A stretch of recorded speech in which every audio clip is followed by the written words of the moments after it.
action here at Zolder for the official V8 Supercar Championship Series on RaceSpot TV in conjunction with iRacing.com.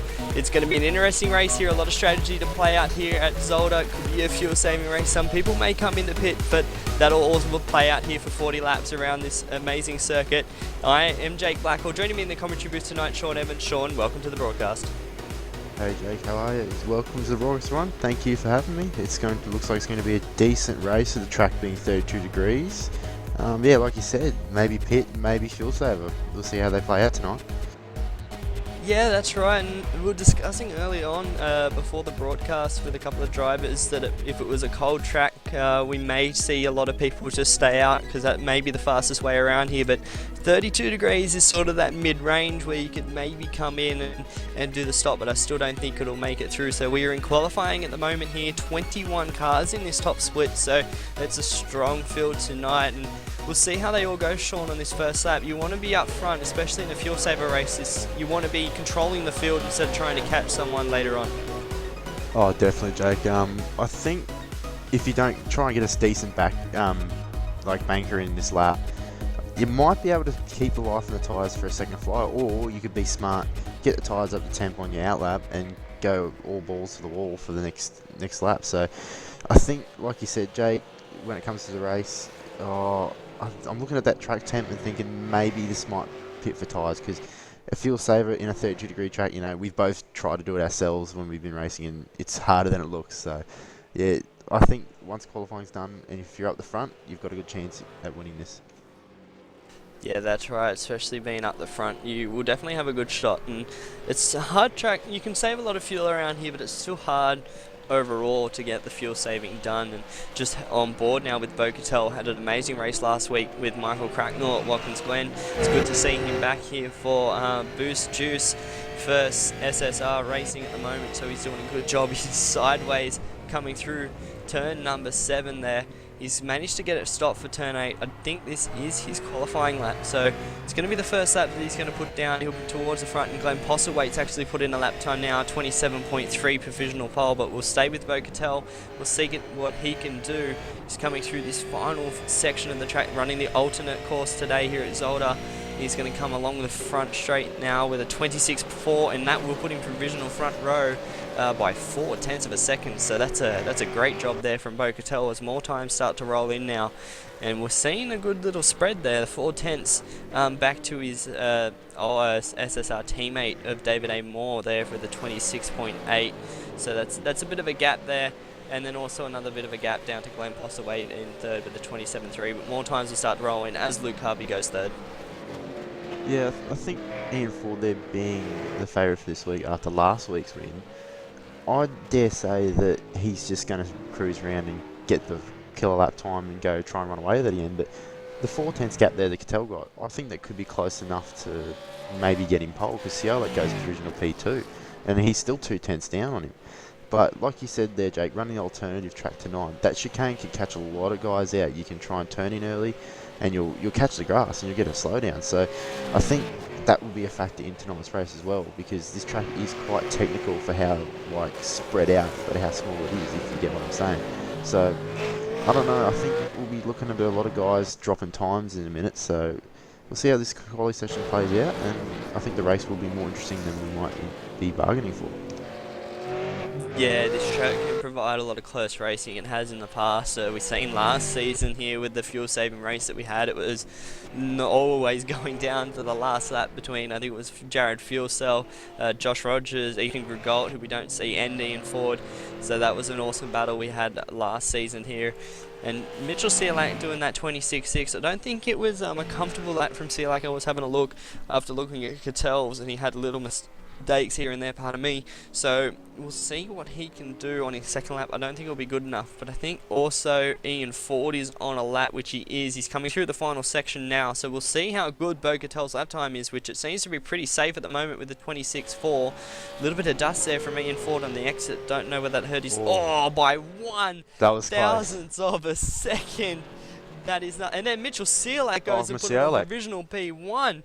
from a 26.245, so I was right in saying his first lap was a little bit off, and he managed to go and put it 2/10 faster, sorry, not a 2/10, a tenth and a half in front of Bo Cattell. So good lap time there from Mitchell Seac. Ian Ford is still in another lap, but we don't have Jason Hyde coming across the line now. Hyde will be wanting to put up somewhere near the front. He just doesn't have the pace this week, down in 11th from Hyde. Not happy with that one as he goes into turn 1, so a little bit disappointed in his lap time.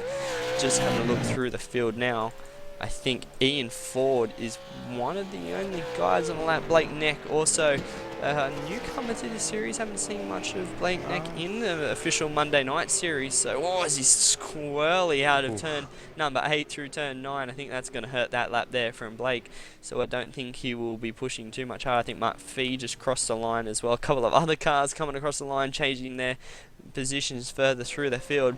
Still a minute and a half to go on the clock, and we'll now get on board with Ian Ford coming down this little bit of a back straight that we got here, Sean.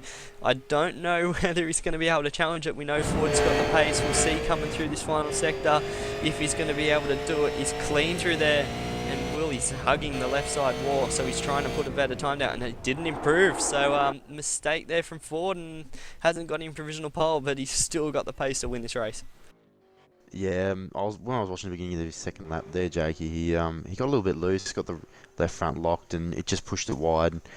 That's where he's 2/10 is. That's why he got a 6.6, not a 0.4 in that next lap. And yeah, it's hard to tell because this session, it felt to me it's a bit rushed. The guys trying to get there real quick, get their fast laps in like before the session runs out. Maybe if they let it go towards, say now and get your fast lap in now, you might be able to sneak in for a late pole position or a late top 10 and get yourself in a better position to win the race. But yeah, I think 40 with the 0.4, I think the race pace is there. I do, but Seac with provisional pole, that's definitely a good effort from him tonight. Yeah, great job from Mitchell Seac to put him on provisional pole. And just having a look, Bo Cattell only did one lap there, so he wasn't game to do a second lap. Seac and Ford did a second lap also, but Seac once again putting it really good. And we'll get you to run through the grid, Sean, up while the cars get on the grid.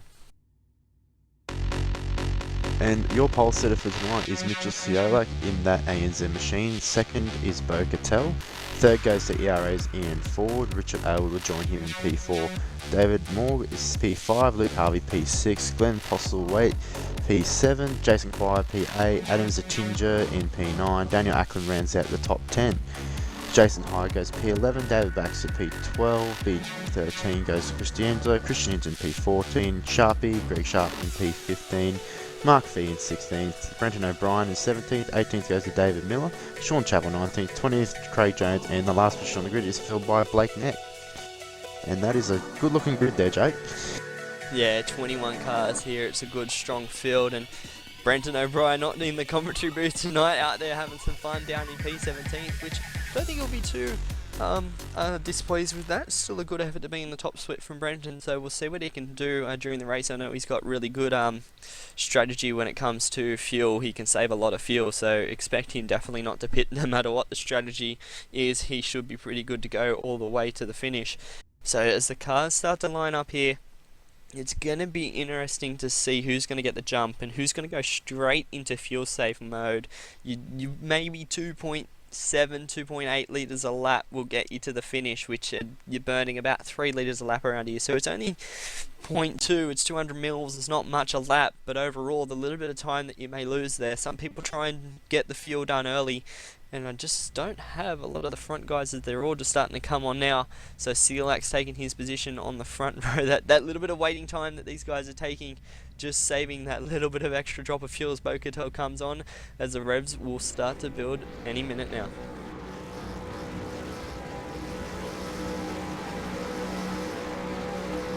Green flag, and we are away. Good jump from Mitchell Seac as well as Ian Ford. He wanted to have a go. Cattell's holding his line on the outside. Ford looked to go through the middle. I don't think that was going to work, and I think it's pretty clean through turn 1. Just having a look back through the pack. Cattell into the lead. Well done there from Cattell. Held it around the outside on turn 1. Told tyres got a little bit loose. Ford having a look on Seac. A little bit of contact back in the field. between Hyde and Jason Quire, so they're all right, but it looks pretty clean up front. Now, this is where they're going to settle into fuel save mode, and it'll keep the field pretty bunched up from here on out. And we'll see Ford having another look, but Seac lost that jump, as that's actually, I think that's more having a look on Elwood. He's going to get that one done. Oh, he took a lot of curve. He got sideways. He's going to be able to bring it back in line. I think he's just going to drop behind Jason Quire there. So he could have been on for P4 at the time, but he's lost some ground, and these three have already started to skip away after that little bit of a incident there with Moore. Yeah, sorry to butt in there, Jakey, but he just absolutely threw it, and you know that's something you're going to need to see late in the race if you want to win it, but not on lap one. And took definitely a lot of curve there, got the car right up on two wheels, and good thing to see if you're a spectator, but not very good when you're in that cockpit. But I think out of these top three, I think Cattell would want to run away now and use the one-stop strategy. If I was Seac, even in Ford, with the temperature being the way it is, maybe the fuel save, you know, might be the way to go, because from the past we know Ford can save fuels and be quick. So I don't know. Back there, it looks like the ERA can't make a move on Elwood, but yeah, I don't know. I think the fuel saver will be the way for 40 to go at the moment. Yeah, maybe, but here we go. We've got Luke Harvey making a move on Richard Elwood. So Elwood struggling for early pace at the moment. That's a move from Harvey up into P number 4. Newcomer to Evolution Racing Australia for the past couple of weeks is improving on strengths, and he's doing an amazing job there. Elwood once again trying to get very close, coming through turn number 4. Behind them, it's already David A. Moore trying to make up ground after his mistake. He's going to have another look through Elwood. He's going to get it done already, so Elwood gave him that position. I think Elwood's definitely in fuel save mode straight away. I just don't know. It's hard to tell. Sorry, Jake. Seac was having a look there. Oh, he nearly got it done. But, Cattell's just sideways. Yeah, Cattell sideways as usual. That's what we like to see. He's already bringing out his old experience in this car, and he's having a look. See, these guys are already getting racing. I can already hear Ford massive fuel saving right there. He was on the clutch all the way down the hill to turn 8.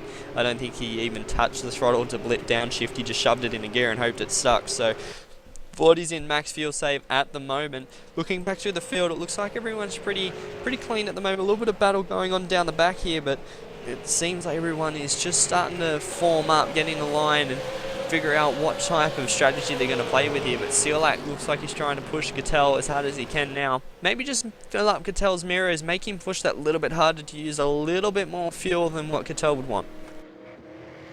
Yeah, Sealac's pretty good at that, putting the pressure on early, but I think, like you said, Jake, fuel saving, Ford not being on the clutch, down that back straight. I don't know. I'm just so it's so marginal that it's really hard to tell, is it going to work. But the field seems pretty close bunch still. I would have thought they would have, you know, spread out a bit more. If you look back through the field, you see, you know, from about P3 to P11, these guys are still within enough range to have a good battle. Yeah, that's right. The field's still pretty close, but just on this lap, it looks like Seac and Cattell are starting to get a move on out in front. So the two Commodores, the Boost Juice Commodore of Bo Cattell and the Simworks ANZ Commodore here of Mitchell Seac, they are starting to skip away from being forward. They're trying to get as much time as they can before anyone either pits or gets their hammer down, as Ford's really losing a lot of pace. He's actually dropping back to Luke Harvey now, so definitely in fuel saving conservation mode at this present time. And oh wow, Cattell was a little bit wide there. He got the inside dirt. Don't know whether he caught it, but here comes Seac. He's going to have a look down into turn 1. He may even be able to get this job done. Cattell leaves him plenty of room there. He could have fit another truck inside of them. And Seac wasn't able to get it done. So Cattell actually held it around the outside, and he's going to hold on to that lead. So Seac maybe just like wanting to save fuel, but not at the same time as David A. Moore, behind 40 has gotten past Luke Harvey. Now up into P number 4, so David Moore has got a lot of pace in this Ford Falcon at the moment. He's trying to push his way up through the front. He made that mistake early on, but he's still trying to go. Yeah, with Ian Ford drawing back that much, Jake, it says to me he's got pace. He's got race car pace, so he's going to save the fuel now. You get it out of the road, because then once you get to that magic number, it's go from there, and he'll be a maximum attack about, let's say, lap 4, lap 36. I reckon he'll be right on the back of the leader. But like you said, Cattell and Seac are going at it like it's the last lap of the race. You know, Sealac's all over the shop, just sideways, and I wouldn't discount David A. Moore in this. He could be a dark horse in this race, or Luke Harvey. So I think the guys are just, you know, the temp's starting to play into the tyres now, because after those, you know, 5 laps or so, the tyres do come up to that 100-degree mark, and I think the boys are going to have their work cut out for them tonight. Yeah, they will. As Seac has taken the lead, and he is gone already. He has pulled out, I'd say, a couple of car lengths already, about half a second gap to Bo Gattel, and I was about right on that. He's 0.555 now out in front of Bo Gattel. So we got the job done going down into turn 8, the hairpin, and now he's trying to skip away. So that doesn't surprise me that Seac may just be trying to get a jump, maybe do a pit stop, or try and conserve later on in the race and just let the field sort of catch back up to him. It's strategy up in the air, unsure as to who's going to come out of this in the best position, but at that moment Seac is just starting to put the hammer down, and he is wanting to get away from Gattel as quickly as possible. Gattel won't just let him by. It's just having a look back here. That was Glenn Postlethwaite a little bit sideways. You got Jason Hyde and Jason Quire running behind him, as well as Adam Zenninger just closing in the Maverick welding Holden. It's interesting to see Adam in a Holden, not a Ford. Usually that's different. Usually running in a Ford. Yeah, so that's different. But I'm just concerned at the moment with what strategies people are playing, in the sense that Gattel is not running the pace of Seac, and Seac is starting to skip away in the sense of trying to push harder. But if Seac is still saving enough fuel, he may be able to hold on, even if the other guys start to push, like if Bo Gattel starts to push later on, if Ian Ford starts to push, because if he can run this sort of pace and still have enough fuel to do it without a pit stop, he may be this dark horse that just sits out in front and takes this win out of surprise from everyone.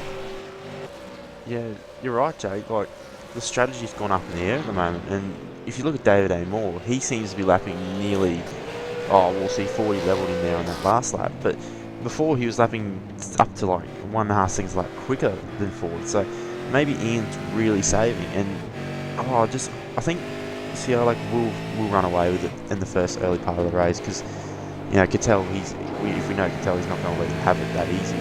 And, you know, the rest of the field, one of these guys could just pull a quick stop now, fill the car up, grab a set of tyres. If these guys are saving and their tyres are warm by the end of the race, maybe one of these guys in 5th, 6th or 7th could come through and take a win. It could be one of those races.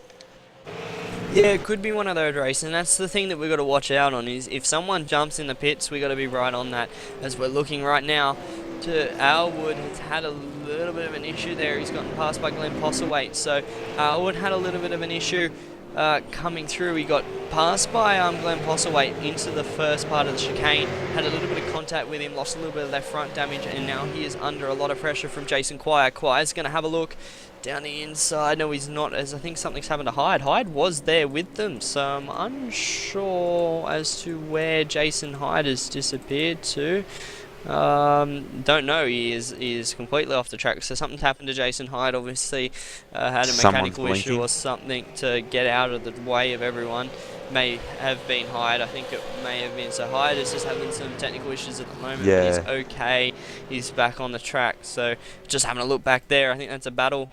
Who is that? It's Greg Sharp on Daniel Ackland, I think it was. I'm just trying to get a number. Yes, it was. Yep. So Greg Sharp going into turn 1, making up that position. Chris D'Angelo in front of him. So this is a good little battle from the outside of the top 10. Greg Sharp's obviously trying to pick up some ground after having not a strong qualifying position down in 15th. He would have been a little bit disappointed in that, and he's got some good race paces. There's a little battle going on between Alwood, Postlethwaite. He's starting to liven up again, and it's just starting to bunch them up. That little bit of contact with Alwood and Glenn has sort of pushed them back to Quire, and Quire will want to get it done and try and move his way up. I think he came second in the early race today, so he'll be wanting to try and get up to the top front. He knows he has the pace to do. Yeah, that ANZ car would want to get the hell out of there, but it's good to see an SDRT car up there within the top 5 region. And I think, you know, that little battle pack will be one of the most exciting towards the end of the race, but on my money in that pack would probably be Jason Quire. He seems to be in form in practice all week, pumping out really good times. As he goes wide, as I say that, and it leaves the door open for Adam Zettinger in that Commodore. He's probably not used to seeing no hump on the bonnet, but he's just going to hang him wide there and tuck back in. Good move from Adam there. thinking better of it and not trying to hang it around the outside in a desperate move, but he might have it here around the outside, Jake. Yeah, I think he's going to get the run. Jason Quire didn't have the preferred line, running the tighter line into that final chicane. He wasn't able to get it done through turn 10, and he lost some speed on the exit, and that helped Adam get through down the front straight. So move Adam up into P number 8, and it's a good drive from Adam at the moment. He's only gained on 1 spot from his starting position, so those two have only swapped positions from where they were on the grid. It's good to see, though, Adam still punching out laps. We know I've had some talks with Adam during the week, in the sense with the team, and he is very good on fuel. So he's just that little dark horse as well that can really punch out some solo laps. He's a bit too far behind at the moment, but he can still push up and do a good job. But yeah, back to the SDRT car, Glenn Postlethwaite. Good to see him up here, and there's been some little bit of speculation. I know on Facebook, I think it's SDRT and Angry Birds Racing have got something lined up. I think they've been putting up a daily countdown. There's about 6 days or 5 days left of something, so we'll see what that is. That's going to be an interesting prospect. We may have news on that next week when that all gets announced on what it is and what's going on behind the scenes there. But once again, Angry Birds on tomorrow night will be a great race at Motorsport, where we head next week. And then once again, just getting my facts right from last week, the SDRT Enduro at Phillip Island is on the 27th of this month, so not this week from Friday, the next Friday. So it's coming up soon as well. And that little bit of a hint that they're giving could be a big series to come. We'll see what happens there with those boys, but they usually do some good series there, and it's good to be a part of them. Yeah, definitely. We both run them, don't we, Jake? And the SCRT is a good, like, if you want to see the longevity of your car and push yourself, that's a very good series to be involved in, and very good way to judge yourself on other competitors. And same with the Angry Birds, like you and me do that, you know, every Tuesday night, and you know, it brings out some of the best racing all week, I reckon, because we're all just having fun. But as we look through the field at the moment, what's exciting here, we've got, they've sort of spaced out. It looks like Cattell and Seac have died down, and I think Ford's saving a lot of fuel back there, and David A. Moore, he's doing 27.6s, and so Ford is doing 27.1, so maybe fuel saving's gone out the window now. He's got to his magic number, and it's, you know, foot to the floor. Yeah, lap 9, maybe a little bit early on the fuel saving number, but if you can get that number down to around 2.8 or 2.9 a lap, you can save that 0.1 in a normal lap, so you can still punch out a decent lap around this place. And I think that's what Ian Ford may have done. We'll see what he comes across the line now in comparison to leader. So 27.1 from Seac, Bo Cattell with a 27.5, and then Ian Ford with a 27.1 and a 27.0 from David Moore. So Moore actually is the quickest out of the top 4 at the moment, and that just shows Moore's maybe on a little bit of an alternate strategy, but he's got this pace to run with these guys. He's only 5.4 seconds down, so depending on whose fuel strategy is where at the moment, he could be in with a great shot at a podium, let alone a victory. He could be right up there and having a good battle with these boys at the end of it, and we're only a quarter distance in, so there's still a long way to play out. Yeah, it is a long race tonight, especially on a track this small and this technical. You can like lose track of the laps, and the race can wind out before you even know it. But this track, like, it's one of my favourites, Jake. I'm not sure about you, but you know, when you come down to this section as I watch Ian Ford here into this little chicane part, the car just not only does it want to tip on its side, but it's, you know, if you get it right, it's a really great section. It's flowy, it's fast, and then you come over the rise into the second last corner before that alternate chicane, and you can really gain a lot of time under brakes, and it's just a real nice technical driver's circuit. And you know, the guys are like Seac and Cattell and Ian Ford and even David Moore tonight are really, you know, expressing that about this track, and it's good to see. The guys are doing an excellent job. Yeah, this track is it's definitely one of my favourites as well. It's got a lot of characteristics to it that makes it enjoyable. And just looking through the field right now, we've got a battle here in P number 10 between Christian Hinton and Christy Angelo. So these two battling hard, one for KRF and one for Performance Motorsport. So the two back here are doing a good drive. And we've also got Greg Sharp catching them. He got past Daniel Ackland not long ago, and he's starting to close the gap ever so slightly to D'Angelo in front of him. And Hinton, I think, is just struggling on overall car speed at the moment as well, and they're catching Adam Zettinger, so this could turn out to be a 4-car battle. I don't know what's happened to Adam. He got around Jason Quire and has just started to drop off the pace, maybe saving a little bit more fuel at this present time. Actually, the last lap was his fastest lap of the race, so I think he's just really in fuel conservation mode, just trying to get as much as he can out of it. But he could be under pressure from Hinton and D'Angelo in the next couple of laps, and actually Hinton very good under brakes there in the KRF Falcon. He is pushing hard. He's gonna maybe have a look at the next lap going to turn 1, but he's got to be careful, because as soon as he tries to have a go on Adam, he's going to have D'Angelo all over him, and Sharp is not going to let them go without a little bit of attack.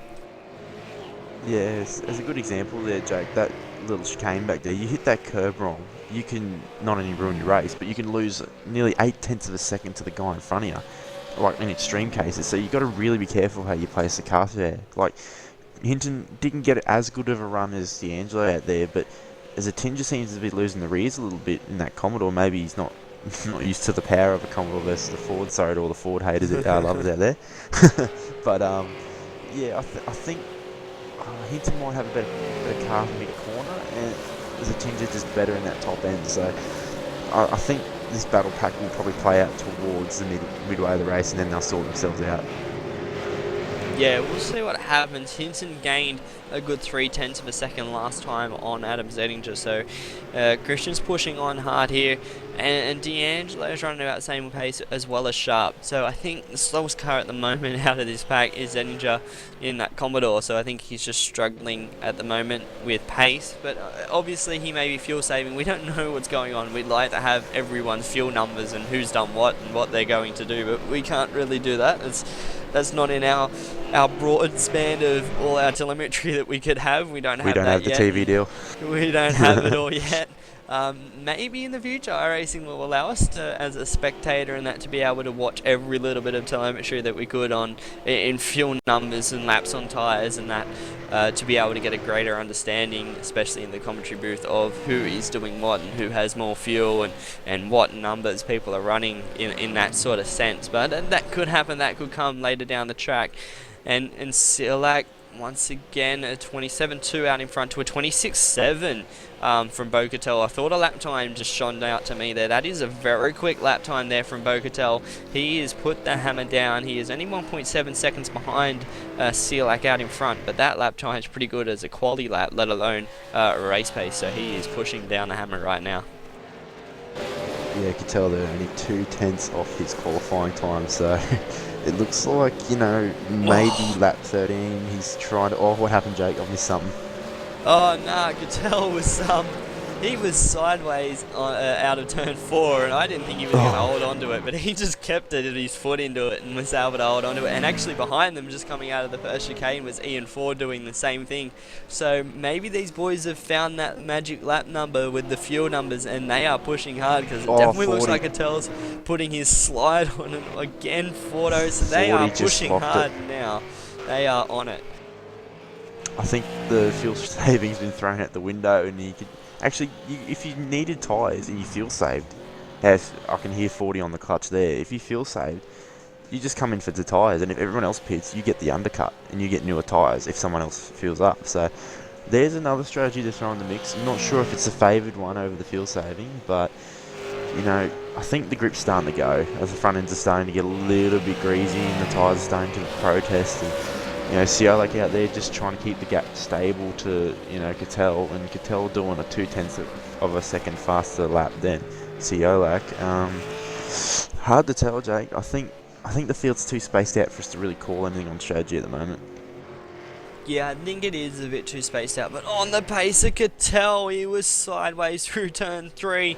He was lucky to save that one again, and this is Cattell on the limit. He does this often. He loves to hang the rear end of these cars out, and he did it again. He is really starting to wear those rear tyres out, and he doesn't want to do that too often. We've seen in the past, in previous races, Cattell wear out the tyres and struggle for car speed towards the end of the race, because he just wears them out a little bit too quickly. But he can definitely drive this thing. He's not scared to just throw the car sideways. He's definitely got the pace to hang with him, and if he can keep doing this, he will definitely catch Seac in no time at all. And just having a look back through this field, D'Angelo and Hinton are very close, and I think, I'm just having a look, I don't know whether, yep, Sharp has actually come in. So Greg Sharp came in from around about P13, so he's come in, got some fuel, got some tyres. That's the first of the Evolution Racing Australia cars to come in. That could be a little bit of a game changer, so watch the rest of them maybe come in or not. We'll see Sharp maybe strategy there, and we'll see where he sort of starts to play out, but just looking up front, the lap car letting him through. I think there's an ERA car in the pits. That's Craig Jones. So Jones has had an issue in his car as well. But Cattell, Seac 27.1, Cattell 27.2. So not as much of a gain last time by, but seeing that little bit of a strategy call from Sharp may suggest that some other people will start to come in soon. Yeah, Sharpie there being the bravest of the boys at the moment. Oh, Cattell was so sideways there. What are you doing, mate? It's not D1 GP. Sorry about that, Jake. But, mate, Cattell's just putting it on a show. He doesn't even care about winning at the moment. But, yeah, as I was saying there, Greg Sharp just being the bravest of the boys and going into the pits first, trying to get his stop out of the road for the night. And maybe he might be able to pull a couple of positions on the boys in front of him if their tyres wear out nice and early. And you know, as we see Cattell, they'll lock up again, and yeah, the field's just really spaced out, Jake. I thought being this track being so, you know, small, they'd be a lot more bunched up, especially like, you know, we see that battle pack back there of Aylwood and Jason Quire or Christian Hinton when he was in that there as was on Zachinja and Christy Angelo. You know, I thought the racing would have been a little bit closer, but maybe these guys are just pushing that hard that they've left them for dead. Well, yeah, I think also that in comparison to what people are doing, everyone's on a fuel number. Everyone's trying to figure out what they're going to have at the end of this race. And that's one of the things that the battles are going to be there. They may be close at the present time, but no one wants to throw it down the inside at this certain stage. They want to sit behind a car, get the draft, save a little bit more fuel under brakes than the person in front of them. Pardon me. So I think that's where the packs are going. And why they're a bit spread out at the moment, where we don't have such a close battle in comparison to what we have seen in the past, especially last season when we were here for a fuel saver. But Ian Ford has gained a lot of time on Bogatel the last time by a 28.393 from Bogatel and a 26.870. So that's a big gain there from Ian Ford. He is starting to put the hammer down as well, which could mean that this fuel saving numbers are all sort of sorted out on lap 16, and we could have some of these guys starting to push really hard towards the end. Yeah, 40 with definitely, that's a decent lap for race pace, and I think Cattell might have got a slow down, or maybe because he was all over the shop, the time just went through the roof. And I think, like you said, Jake, the fuel number is the big factor in the field being so, you know, spread out. But just looking back at Brenton O'Brien there, I just want to give him a little shout out, Evolution Racing Australia. He likes to commentate. I've taken his position, stolen his thunder, but doing a good job there. He's probably got like 3 litres of too much that he needs to go to the end. He's probably flat out too, so big shout out to Brenton. But this field, they're doing well. I think CO, do you reckon he can hold on for a win? It's nearly halfway through the race, Jake. I think it might be a close race between him and Ford and Cattell at the end. I think Sealac's in the best position out of everyone at the moment in terms. Well, he's got track position, doesn't he? Yeah, he's got that track position in front, and like we've seen on the F1s on the weekend, if you have that track position, it looks like it works. Even though those cars can't pass, we at least have cars that can pass. It's a bit like that, but in comparison, I don't know. I think, yeah, he's got track position at the moment, but Seac is pushed really hard early on, and even if he was saving from then on out, he still has a lot of pace in this car left.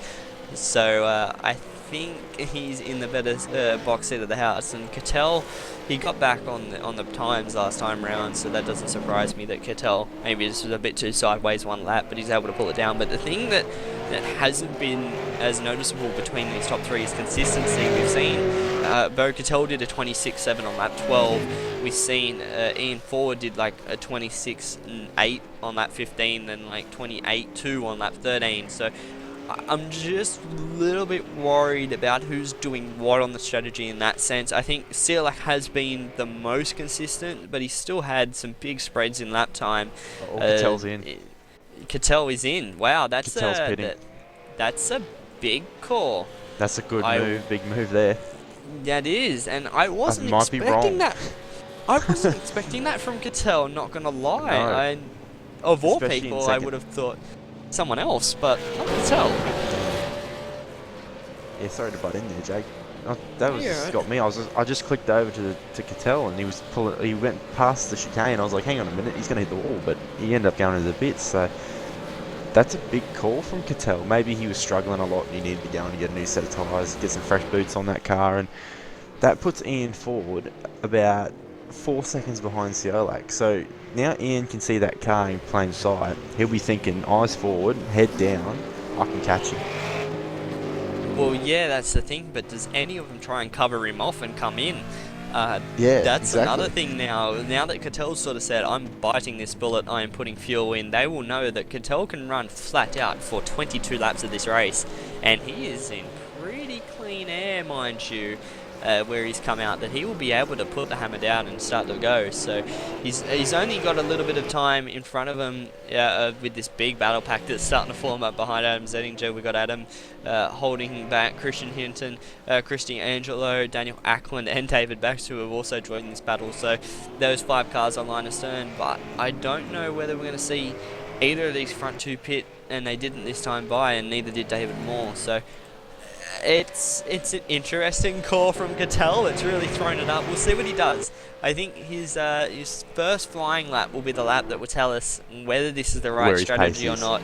Yeah, in comparison to the leaders, and when you look at a 27.4, 27.2, so if you do 26s, yes, he may be in with a shot, but overall, he's about 30 odd seconds behind, maybe 40 seconds behind. I'll get a number when all the live timing sort of updates in comparison to Bo Cattell on the track. I think it'll be around 40 seconds behind him. Yeah. So to gain 40 seconds in 22 laps, you're looking at about 0.9 of a second, 0.8 of a second a lap, 43 seconds behind. So it's over a second he needs to gain per lap to be able to gain the time to Mitchell Seac. But we've got to remember that Seac and Ford will start to drop towards Cattell as well as their tyres start to wear out in comparison. We'll see how that strategy works. Yeah, it's a big call there by Bo. I think he's hoping for they're going on a fuel saver, and then I can go flat out to the end. And if we can take any example from the F1, that Seac just needs to do a Verstappen and just stay out there, he'll win it. But I don't know. It's the pit strategies. At least I don't have to stop twice. That's the best part. But I think the tyres will be the main factor because they're newer. He can pump out quick laps. He can be as quick as he wants as long as he's clean. It doesn't ruin him by lap 5, as we know Bo Cattell to be. But I think he's taken the gamble and gone, I'll go for the pit stop and definitely try and catch these guys on just pure pace. Yeah, I think he may have realised that the only way he was going to win this race, he may not have had the outright pace overall to maybe catch Seac running the pace and the numbers that he needed to make it to the end, and he's just thought, you know what, this may be the only way I'm going to be able to win this race, is to come in, put some 4 fresh tyres on it and get some fuel and go hard and try and see what he can do. Let's see when he crosses the line. I've seen a 27.7 from Mitchell Seac, 27.1 from Bo Cattell. So his tyres won't It's be not up to enough. temperature. It's the first lap, but yeah, it's not enough. He's only gained 6 tenths last time by. It's only 42.7 seconds he's got to gain in 20 laps, which is a lot to gain overall if he's only going to be punching out 7 tenths a lap. So he needs to find a little bit more in that boost Commodore, and he'll be able to get there. Yeah, but as we say that, Jake, Ian Ford took 4 tenths out of Mitchell Sealac's lead that last lap. So, I'm not sure. Maybe Cattell can drive his way through the field because these guys will be on ice with no tyres left, or is he throwing the race away? It's hard to tell because if we saw anything from Daniel Ricciardo, the poor bugger, he pitted, thought he had the better tyres to overtake, and didn't work out for him. Maybe Cattell will get caught in all that traffic behind him of guys who aren't going to pit, and then he's stuck with guys that are two seconds a lap slower than him. He's going to end up just losing more time to Ford and Seac than he would gain. Yeah, that's right. The hardest thing he has to do is pass a lot of cars. He is down in P number 13. To get to P1, he's got to pass 12 cars, let alone punch out a second a lap quicker. I think it's an interesting call, like we're saying. I don't know whether it's going to be the right call overall. I think obviously 27.3 from Mitchell Seac and a 27.1 from Bo Cattell. So again, he only gained 2/10, which is just in that section alone, that is not enough at all to be able to go for the win. I think he's hoping for Ian Ford to range up on the back of Mitchell Seac and let them start to have a squabble. But even then, last time by, Ian Ford was half a second slower than Mitchell Seac. So the two of these boys out in front are definitely on a completely different strategy. And Ian Ford, I was just hearing then, he is in max fuel save mode still. So he is not even starting to punch out laps yet. And that may lead to them maybe coming in. Yeah, I think maybe that call may have been the right one. Seac and Ian Ford go around another lap, but it may have been the right call overall. But there's too many cars in between Bo Cattell to get. I don't know. It's just so hard. It's so hard to pick. We don't have the numbers and that to figure out where everyone is on the field, because if we could see Mitchell Seac and Ian Ford had, I don't know, a leader to save over 20 laps, we'd go, oh, they're fine, they're going to make it to the end. As actually Christian Hinton bites the bullet down in P number 9 and comes in for Kimmy Rule Fencing KRF. So he's brought his car into the pit lane, going to get his fuel and tyres, and he's sort of released himself in the battle pack as Bo Cattell is coming past him on the front straight, and there's a better lap time from Cattell. So just updating that, a 26.7 from Cattell, and that was the second quicker than Seac. That's what he needs to do, and he needs to do that consistently, as Ian Ford is disappearing off the map at 29.4 last lap time. Yeah, okay, Ian Ford is in max fuel conservation mode. He is trying to, I'd say, back himself up into his fuel range window and then go, but Seac, he'll have a lot of time to make up to Seac. Yeah, but Seac might not be saving, Jake. That's the thing. Seac might be thinking, I'll go short fuel it at the end, get it short fuel enough to get tyres, and still come out front forward, because Fordy might have tricked him into false sense of security or something, then making him think that he can pull away. But that's a really slow lap from Ian Ford. Even fuel saving, that's better, 27.2. So I'm not sure, maybe he's doing odd laps of fuel saving, just trying to like bring one lap of saving a litre, come back and use it. I have no idea. I It's don't hard know to either. say. I'm so confused. It's all over the shop. It is, and that's the good thing about this type of a race. It brings the strategy to the forefront. It's not all about driving flat out, even though we like to have those races where everyone drives flat out. It's driving to a number, and the strategy and working out what you got to do to get it to the end comes into play. We see it in real V8s all the time. They're fighting with a number, and they're trying to figure out, as we look at Richard Elwood and Jason Quire are very close here for 6 and 7, only 2 tenths separating them at the line. Quire has been really quiet this race. I wasn't expecting him to be this further down, but looks like he's very racy at the moment. He is wiggling that SDC Motorsports car all around in the middle of Elwood coming into turn number 4 chicane. He may not have a look there. Sorry, turn 5 chicane. He'll be coming over turn 6 this corner, long fast left-hander. Don't want to get the car unsettled, but they were very early off the throttle there, so they're still in save mode as they got a little bit of lap traffic here. Who I think that's David Miller, who pitted last time by, so he shouldn't do much of a little bit of a hassle of moving out of their way if needed. Yeah, David Miller there, we'll just let him go by on the inside, most likely the end straight, just pull out of it. And like you said, Jake, maybe they're just backing off real quick to try and get the cars Sorry, Sealac's in the pits. Sorry, Sealac's Sean, pitted? Seac is in the pits, so there's a different strategy. He's left it a little bit longer and trying to get a little bit more tyre life out of the car, out of the tyres in the last stint. Let's see where he comes out. That's going to be the main call here. So I'm watching Seac right now. Cattell is coming through the final alternate chicane. Right now he is on front straight. Seac is still in the pits. Sealac's still in the pits. He is going now. Cattell's down the front straight. This is going to be really close. I think Cattell's going to actually have him. Here comes Seac on the outside in this location. Cattell's going to get him. He's going to get him cleanly. Big time. Wow. Good gain there from Cattell. So that little bit of time that he started to gain on the fresher tyres, that undercut, and he's gone now. So that's about a 2 to 3 second gain in Cattell's favour on Seac. Now, what does Ford do? We've seen he was saving a lot of fuel does he stay out and try and hold on to this? He's going to have two hungry guys trying to chase him down. The gap will be smaller for Cattell to make up. It won't be 40 odd seconds now that Sealac's pitted. It'll be something like 30 odd seconds back to Ian Ford, and Ford stays out for another lap. So this strategy's really starting to play out, and I think Cattell and Seac may start to get a little bit close and start to have a dice. And if they start to battle down through where they are, down in down in, I think it's 9 and 10 at the moment, that may hinder them from winning this race. We've seen that happen in the past. If these two start to battle, they'll lose the time that they needed to gain on Ian Ford. If he doesn't pit, if he pits, it's a whole different ballgame. Yeah, I think there's still a lot of cars in between these guys. Like between Cattell and Seac, they've got to pass like 8 cars to get to 40. So if I was 40, max fuel save and just hope to God that they don't catch you in time, that on the last lap you have enough in the tank to do that one last flyer to get over the line and get the win. Because I don't know, I'm not sure what's going to go on now. The strategy's been thrown out the window, because it'd be interesting to see if Ian Ford pits at all.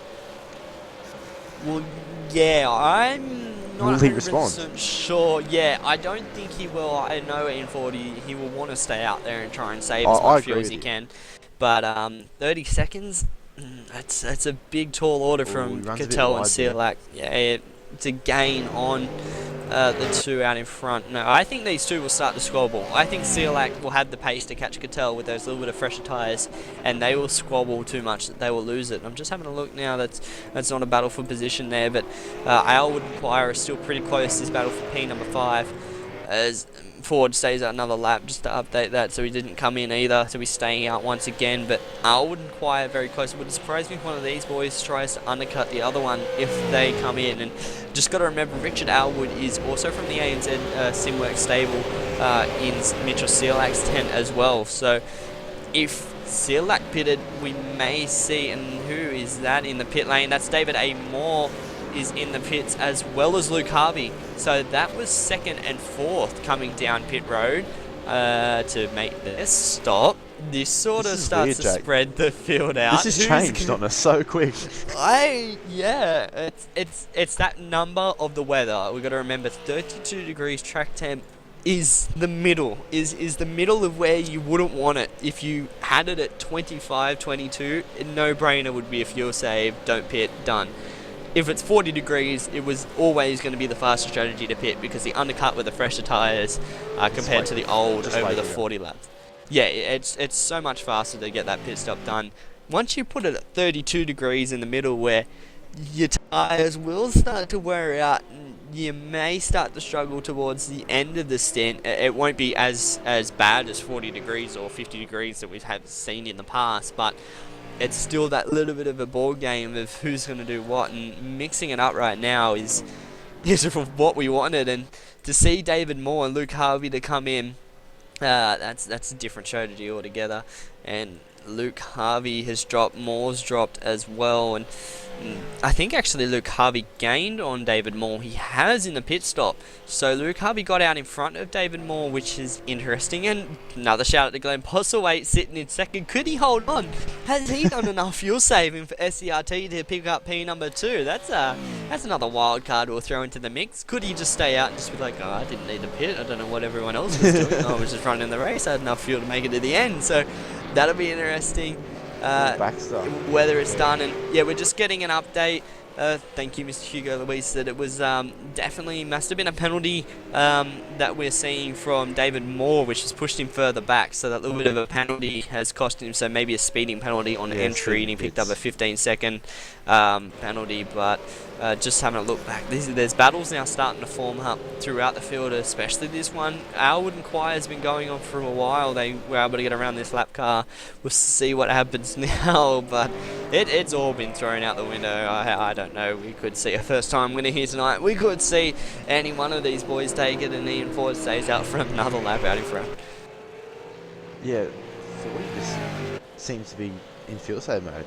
Just real fuel save mode. And it's interesting to see when Seac reacted to pitting, Moore reacted to pitting. A few of the boys decided, if the leader's pitting, I'm going to pit too, thinking that could be the better strategy than what Ian Ford's on. it's hard to tell. Or Cattell just really so sideways there on the brakes. Sorry about that, but that battle there, like you said, Jake, between Seac and Cattell will liven up because they're about half a second within each other now, and with another car slower in front of Cattell, that's just going to drag Cattell back to Seac, and Sealac's going to be, I will get you right here, right now. So yeah, it's hard to tell. I'm gobsmacked at why they would pit if you had track position like Seac. I really would have stayed out and tried and fuel save it unless you used all your fuel in the first half of the race. Yeah, that's the only thing I can think of that's made Seac react in the way he has, was that he's had to come in and get his fuel stop done, and he used a bit too much early on that he realised, shit, sorry for the language, he's sort of like, I can't do that, you know, and that's sort of what would have went through his head, that he wasn't able to do it. He used those tyres up, he used that fuel too early and was like, oh no, I can't do it. It's the hardest thing with this fuel racing. You've got to decide before you even start what your strategy is, and if you straight away decide, I'm going to come in on lap 10, I'm going to go flat out and do that, and maybe that's what Cattell was sort of half doing, but Seac would have thought, oh, let's go, oh, let's fuel save, oh, let's go, let's fuel. That was the thing, the inconsistency that I was mentioning before, That's where fuel.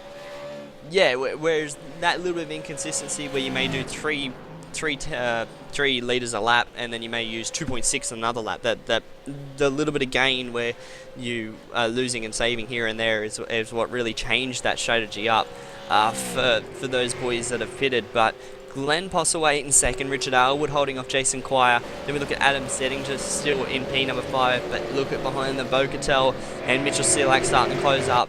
Let's see, 33.7 seconds behind the lead, but there is only half a second between the two now in 6th and 7th.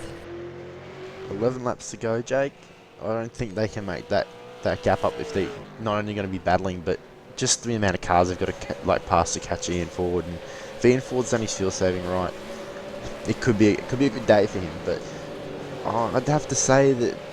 I think Seac, like we said, people reacting to pit stop. I think Seac reacted to Cattell, thinking he could jump Cattell with a shorter stop. But that obviously didn't work because the undercut got Cattell out way ahead of Seac there when he came out of the pits. But you know, these guys are getting closer and closer to each other lap after lap. And is that Adams Atinger in front of them too? Yes, it is, and that's the position. So they would want to get past him real quick and continue their battle to catch Ian Ford. Yeah, I think that's where the strategy is going to be at, and he's going to be trying to pick up. I don't know where they're going to come out whether they're going to gain the time. Like, Adam's not going to let them by easy. I think Adam's just going to sit here and float around. He doesn't need to let them by. That's the thing that is going to hurt Cattell and Seac. Seac is wanting to take a move. He's looking. Going down into turn 10. That not the best position to have a look. There's been a couple of incidents during the week there where someone will throw it down the wiggly out of there. Seac was sideways. No, you're right. So we'll see what Adam does. I don't think he's going to just let them by. And he will just be sitting there comfortably, just trying to preserve his own fuel because he still wants to make it to the end. Yeah, if we know Adam, Jake, he will not let any of them by. He will make that car as wide as possible. And I think Adam's a good, clean, fair racer. You know, he'll give you reason. I think Cattell will probably get the move done in the next couple of laps. I don't think Adam's got the tyres under him to keep the car in front of Cattell and Seac. Seac really sideways on the brakes. Just had the rears line locking it into that chicane there, and that's given Cattell a little bit of a breather there. Yeah, it's just giving him a little bit of a gap there. Just real late on the brakes. Yeah, he's pushing hard right now, trying to make up as much time as they get, and Adam's just sitting in front of him running his own race. It's a good drive here by Adam. Yeah, he doesn't really care at the moment what these two do behind him. He's just got to sit there and play comfortable and do what he needs to do to get to the end, and that's what these two will be really frustrated. Cattell won't be liking it at all. He'll be wanting to get around him, but he doesn't have to, and he's going to be pushing hard, and so will Seac. And they got another lap car in front of him, just trying to get that car. That's Sean Chappell. So for HDR, he's moving over now and letting them through. So good sportsmanship there from Sean Chappell. It's always good, the sportsmanship here in the V8 Supercar Series. It's week in, week out. We have some good racing, and the lap cars definitely do their little bit to get out of the way of the faster guys coming through, and it will be good to see everyone improving to have their own battles throughout. And just having a look now, these three will be on. I think Cattell won't want to stick behind Adam much longer, especially when he actually didn't gain hardly any time to Adam as he runs a little bit sideways there, coming through turn number 4, and I don't think it's going to be it. Yeah, I think, see, Adam holding them up, not any team orders in play here, not at all, but that's helping Ian Ford get more of a gap on these two. So if Cattell's thinking to himself, maybe I shouldn't waste my time here and get past him as quickly as possible, then it's going to help him in the long run to try and catch Ian with 9 laps or 10 laps or so to go. Seac maybe have cooked the tyres a little bit, but you know, Mitchell Seac just needed to not push as hard on the brakes. You're gonna hurt yourself in this car under brakes. I could tell, good example there, really hard on the rear end, but Zatinja runs it wide. Adam, just hold it there, mate. Hold it there. This is going to be interesting into this final part of the track. I think Adam needs to just Cattell. Just a lot of faith there in Adam to shut the nose across. Yeah, here we go. Let's see if Sealac's going to dive it. He will. Seac won't give up that easy, and he's going to do it. He's going to throw it down the inside, going to take it that position away. So good move there from Mitchell Seac up. Yeah, it just sticking with Bo Cattell. So they're now 5th and 6th, and they've still got to get through another 3 cars to even think about closing in on Ian Ford. And even Glenn's 20 seconds, Glenn Postlethwaite for SCRT is 20 seconds behind Ian Ford. So that's a big gain that they've got to try and make up. And we are on lap 32 of 40. So, yeah, don't think that strategy worked as well as these boys would like. But there's a big but here. If any of those top 4 run out of fuel, it's a positional gain. And if they all run out of fuel, Bo Cattell is right now in the position to win this race. And Cattell sideways again through this turn 7 complex, and he's just struggling to keep the rears down. He's in the fence. He's looped it over the top of the hill. He was pushing too hard. Who's that? Sean Chappell nearly hit him. He was pushing hard. Unlucky for Bo Cattell. He was using all of that rear end. As we go to a replay here, he just got loose and he was sideways. He was trying to bring it back. The 4th gear corner, he just couldn't, and it just went around on him, and that was it. And that was all over from Bo Cattell. And that is unfortunate. He had the pace, right out sideways and couldn't bring it back. Yeah, wasn't going to bring that one back, and he clipped the fence. He did clip it hard, wasn't too hard. It sort of flicked the car back around. He may have some damage from that. But wow, that's unfortunate from Bo Cattell. And that sort of released Mitchell Seac now, into a good position to maybe just start to close on these guys in front of him and have a little bit of a dig at them. Yeah, just looking at Ian Ford's lap times, he's in the 29s. He's gone into maximum fuel save. He's not even on the throttle half this lap, probably. I think, Sealac's still 30 seconds off, Ian Ford. And there's, seven laps to go, I presume? Yeah, 7 laps to go. Maybe if Ian, saving his hard, might not have enough to make it to the end, considering his lap times, maybe he might run out at the line. Well, yeah, and I just did a quick calculation there off screen. Looking at the numbers, there's actually just looked at the numbers. There's 8 to go. There will be 7 when they cross the line. But with 8 laps to go to gain 30 seconds, he needs to gain 3.75 seconds a lap. It's not possible. That's a big order. That is a big, tall order, and a 26.9 from Ian Ford. Yeah, he's sort of reassuring that. Yeah, you may think you're not going to catch me. Is what he's saying. Yeah, and a 27.4 from Mitchell Seac, it was 5/10 slower. So he's still pushing that gap out, and as these laps wind down, he needs to push more. And Seac, wow, he nearly did the same thing as Cattell and nearly binned it coming through turn 1. He was fully sideways once again, and he was able to hold on to it. He just kept his foot into it, and it just figured itself out, straightened out, and get going. Adam's just had the show of everyone drifting in front of him. Adam does like to do a bit of that on the off track when he can. So Seac is pushing hard. He'll see Jason Quire and Richard Elwood, his teammate, in front of him, and he'll want to try and get around them, but they just won't let him pass. They will have a good battle. I don't think Elwood will give him team orders at all and just let him through. He'll be thinking, you know what, you're not going to catch Ian Ford, you're going to have to race me to try and get this podium. Yeah, no, all is fair in love and war, Jake, the old saying goes, and I think Jason Quire might be just lining him up for a late race move, and these boys pitted. I don't think they've pitted yet, so their tyres will be well past their use-by date. And yeah, the thing is, Quire runs off the road. But as we look ahead, is that Glenn I see in P2? Oh, he's pitting. Glenn's pitting as I say that. So maybe he just didn't have the tyres left to stay there. He could have maybe just not enough fuel. I think with that one, Jake. So he gives P2 to Richard Elwood, and P3 goes to Jason Quire. So.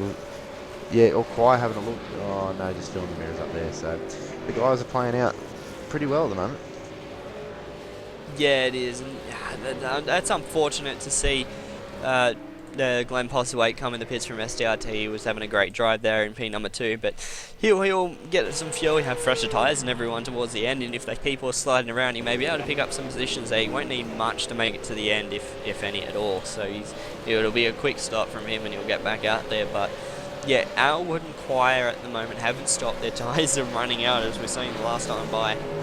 Pardon me, where they were running wide through turn number 8, but it looks like they're alright at the moment. And Seac is gaining on them at about 1.5 seconds a lap, so he'll get there towards the end. I don't know whether he will get to Ian Ford, who looks like he's put the hammer down with two 26.7s lap time, 26.9 to a 26.7 to a 26.8. So I think Ian Ford is now starting to go and put the hammer down, and we'll see what happens down here for P number 2 and 3, because Seac could still take that podium away. Yeah, but Quire and Al would not let him have it easy. It'll be a race to the end. So Seac just probably took too big of a gamble with that pit stop, and I think it will play out in Ian Ford's favour, considering he's doing 26.7s back to back. Yeah, I think it's in Ian Ford's favour at the moment, especially with a 30-second lead over Richard Elwood. I think Ford may have this one wrapped up, as Seac was sideways again through turn 1. He is struggling with that rear end of the car. He is pushing as hard as he can, and we've seen that with Bo Cattell, who's trying to catch up to Adam Zenninger, who's just running his own pace as a watching brief in P number 5 at the moment. But I don't know whether Seac, he may be able to catch him. Whether he can pass them is another story. It'll be really hard for him to do that, and I think Al won't make it too difficult. He'll make it hard, but he's not just going to drive into the door of his teammate, unless we're Mercedes here, but I don't think we are. So I think he'll be alright to get through it without it.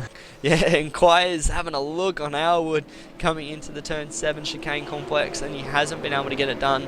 So he actually struggled for exit speed there, and he may be vulnerable to Seac coming down into this hairpin here. He's going to be really vulnerable, and let's see, Sealac's going to throw it down the inside. He is, so good move, strong move from Seac.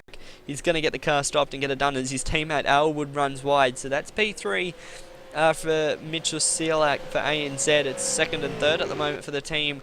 I think he'll want to get past Elwood, or maybe just hold up Quire a little bit to let Elwood comfortably take that position. But I don't think Sealac's just going to let him have second without a little bit of a dig. No, definitely not, because if you look at it now, Ian Ford's 28.131 off Elwood that last lap. Maybe went back into fuel saving or made a slight mistake, but Seac won't. I don't think you'll catch him in the amount of laps that left, Jake. Yeah, I don't think anyone's going to catch Ian Ford at the moment. We've got 4 laps to go. They're on lap number 37 at the moment, as Ian Ford's coming up to lap Brenton O'Brien, who is in P number 12. So he's had a good little race here, Brenton. From 17th on the grid to 12th. He's really good at these fuel-saving races. He does like them, so it's a good drive there from Brenton to come home in P12. But still got the race to finish and back, so we'll be pushing hard to try and catch him. But I think Brenton will let Ian Ford by, as Elwood and Seac on the inside. Oh, he locked the right front. A little bit of contact between the two of them, and they've tried to get it back. I think that was a disqualification from Seac. DQ.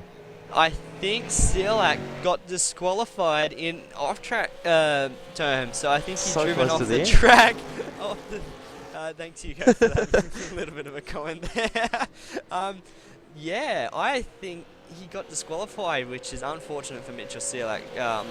That is something you don't want to be doing, and he was racing his teammate really hard then, and he didn't need to do that. And yeah, it's cost him what would have been a podium there, unless actually Alwood saying that Seac may have dropped out in the terms of the card. So unsure what is going on there in the team. That's unfortunate. I don't know what's going on there. Yeah. Mitchell Seac just updated us, so we got a 17 times, and I think he's having a little bit of a laugh over it as he went too deep and got the off track that cost him that one. So unfortunate there from Seac. He was looking to get second place, which was a well-deserved drive there, even after the pit stop. But a little bit of contact there, and he's lost that. But Okay, I've just jumped on to Ian Ford, and he's in max fuel safe mode. I don't think he knows whether he's going to make it to the end of this one either. So I'm just going to sit here and watch Alwood and Quire, because I think Quire's going to have a look here, and he's not close enough, and don't want to go to an off track here, boys, otherwise you'll get a disqualification like Seac. So stay on the track, boys, and we'll be right for the final couple of laps here as Ian Ford, with 2 laps to go, hopefully he may be alright on fuel, but if he isn't, he's got 30 seconds to sort of pull himself back and get it to the end. Otherwise, Alwood or Quire could pick up this victory, and it'll be well deserved for them if they can, because they would have saved enough fuel to get it. Well, that's the one thing we've got to put into consideration as well. The top 4 now, that seeing as Seac is out of this race, it's sort of, they all haven't pitted either, so if they can all make it on fuel, it's a well-deserved drive from all of them in the top 4, as Bocatel is starting to close down on Adam Zettinger. Yeah, they're doing well to fuel save. It's hard to fuel save in this car. It's a big block V8, wants to use all the juice it can, and if Ian Ford runs out of fuel, he's always got, Brendan O'Brien back there to push him across the line, so they should be happy with that. Get Brendan involved in the win.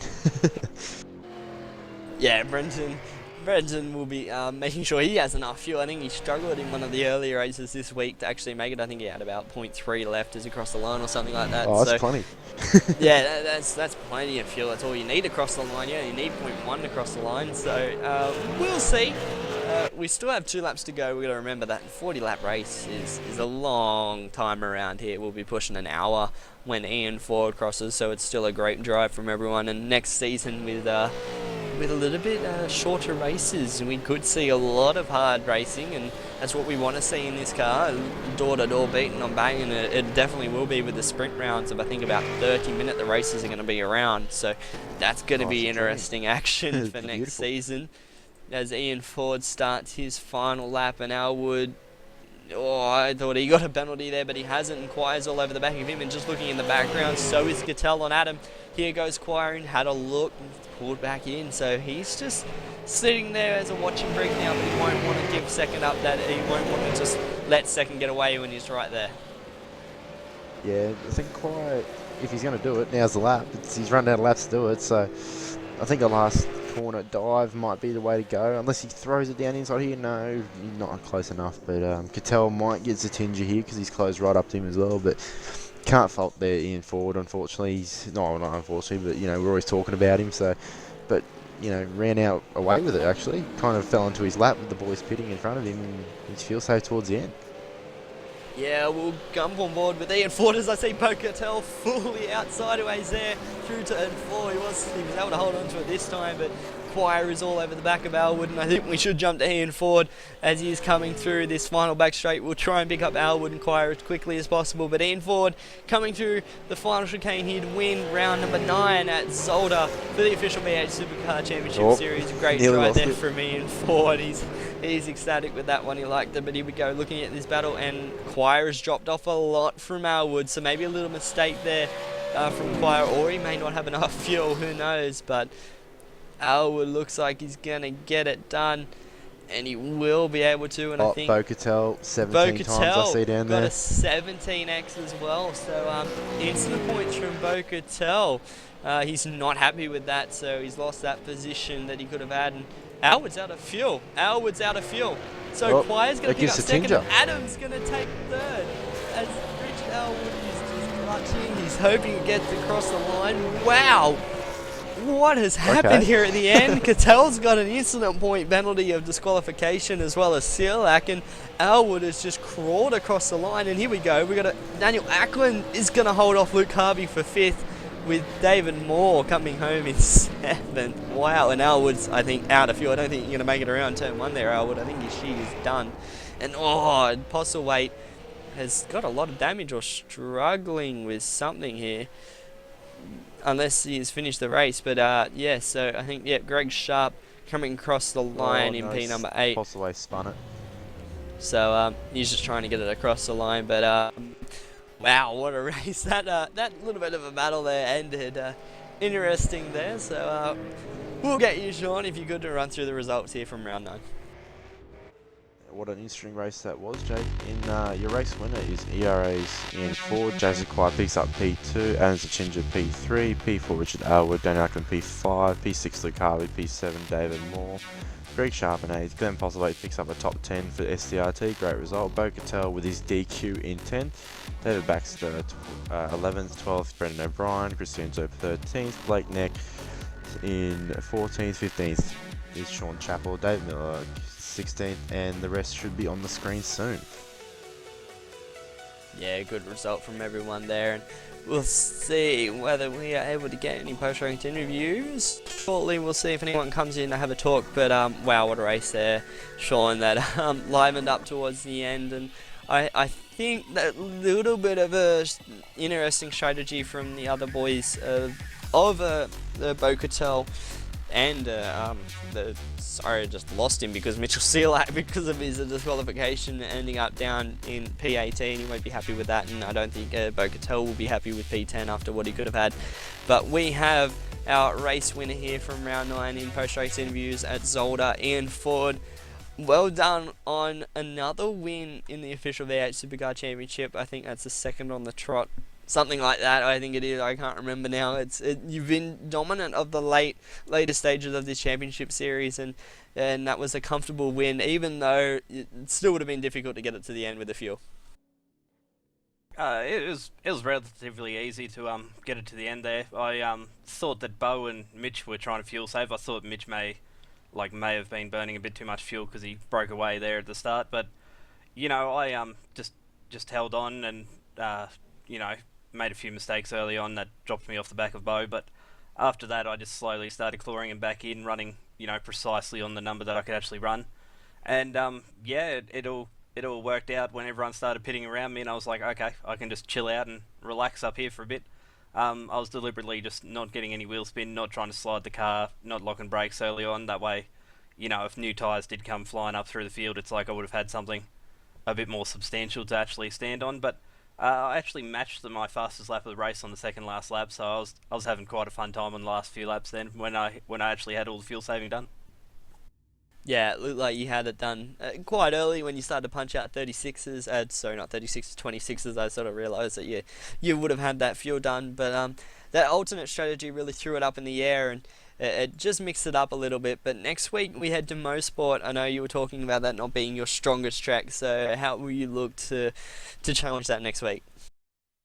Yeah, I'm looking forward to the challenge. I've never really gone well there. I don't know. I just don't suit the style of track. So, you know, hopefully we work something out. If not, you know, feel free to come right on board with me, and you know, we'll finish about 16th or something like that. But you know, it was a great round tonight. I love the mixed strategies, and you know, even until about the last 10 laps to go, it's like I was still a bit tense, like making sure that I was getting fuel saving done and hoping that the boys with the new tyres weren't coming charging up behind me or anything like that. So it's quite good to see. Hopefully next season we get a lot more mixed strategy races, because you know, it really opens it up. Like, congrats to Adam and Richard there for finishing on the podium I think it was, Quiet. Was it Jason? Jason, yeah. Yep. Sorry, Richard and Jace. But you know, it's good to see those boys up the front of the field, and you know, hopefully they're up there a lot more coming in the new season, and with the updates to the car, it should help them out. Yeah, Richard Elwood ran out of fuel. He was looking to get second, and it ran out of fuel in the last straight. So, yeah, unfortunate for Richard just to miss out on the podium. But well done once again, Ian, on another stellar drive. Just did what you had to do to get it home to the end. And anyone you'd like to thank before we let you go? MPMS racing simulators, they've definitely helped us out a lot in the last couple of weeks, just moving the team forward as a whole. GTI in the springs, without them I'm probably wouldn't be getting off the throttle quite as fast with with a stiffer spring in there. But Night Rider Designs for making a pretty car. I don't think I really dented it or anything tonight, so that's always a good thing. And I think that's pretty much everyone. Maverick Welding. Well done, 40. Congratulations once again, and we'll hopefully see you next week. And I think that will wrap it up here, Sean, for round number 9 of the official V8 Supercar Championship Series here at Zolder. Next week, we head to Motorsport, so that'll be an interesting round of the championship. A long 45 laps around there, so it'll be good to see what happens there. But I think that will end us up here. So thank you to director once again, Hugo Louise, doing all the camera work as always, does a marvellous job, and Sean Evans for joining me in the commentary booth. I am Jake Blackall, and we hope to see you all next week. Goodbye.